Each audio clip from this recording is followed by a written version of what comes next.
My name's Matt Franzmann. I'm Director of Form Landscape Architects. Form Landscape Architects are I would call a boutique firm. While we have over 20 people in the office, our whole approach to landscape design, particularly on these residential type projects, is a boutique approach. We really focus on that fine grain detail and integrating landscape seamlessly into the built form. We do a lot of work on the Gold Coast, particularly around Surfers Paradise and central areas of the Gold Coast. We became involved through a competition process. We pitched for the job. We put a lot of resources into it, but we had a really great vision, and luckily enough, the client really embraced that vision, and the rest has been history. Our inspiration for this landscape has really drawn cues from the natural landscape forms on the coast. So, different parts of the development and different parts of the building take on the forms like, we have the area closest to the beach, which is the plaza space, takes on the landscape palettes of the coastal dunes. And as we go up the building, it sort of replicates some of the hardier plant species that replicate some of the headlands along the coastline. So it's really sort of embracing that subtropical climate, and it's really about trying to get that seamless integration with the architecture. I think the thing that sets this development apart from other development on the Gold Coast is the way the team has created that permeable opportunity through the site. So it's really about that engagement, a street level at a human scale, and the way the landscape sort of, once again, integrates with the architecture and creates those engaging spaces at ground level. I mean, this is a big project. It has a whole city block.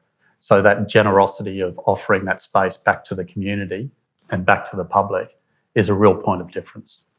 I think the benefit that landscape provides on this particular project is the idea of that reconnection to nature. The opportunity to leave your apartment, go down to a swimming pool deck, have beautiful landscape, lush subtropical landscape around you.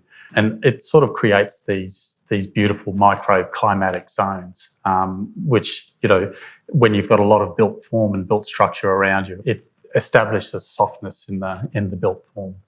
We want people to feel relaxed. We want them to feel engaged with the landscape. The idea is that it feels like you're on holiday.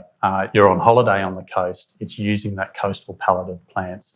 So we want people to feel like they are on the Gold Coast. We're using a range of materials across the project. At ground level, it's about very robust materials, providing texture and colour variation. It includes sort of special water features at the entry, textures transitioning across the site. And as we move to the upper levels, we're using more natural stone like travertine, which reflects the undulating sand dune forms on the coast. We really push for sustainability initiatives on every project. The key thing on this project is utilising plant material and hardy plant material that we know is suitable for the location. That means, really carefully understanding the microclimatic locations, just selecting suitable plant species for those locations. This development provides so many recreational opportunities for the residents. Ranges from beautiful, expansive swimming pools with resort-style finishes and settings, right through to more intimate swimming pool areas and garden spaces where people can sort of get away from the larger groups. So one of the things that we really focus on in doing our designs, particularly on a larger project like this, is the fact that different groups, different size groups require different size spaces. And that ability to sort of immerse into the garden spaces is so important. So the way we've achieved this with the landscaping is using the landscape to define some of these outdoor rooms, whether it be lush landscaping that just encapsulates the space, or whether it be landscaping that spills off the building to create a veil and soften those built form edges.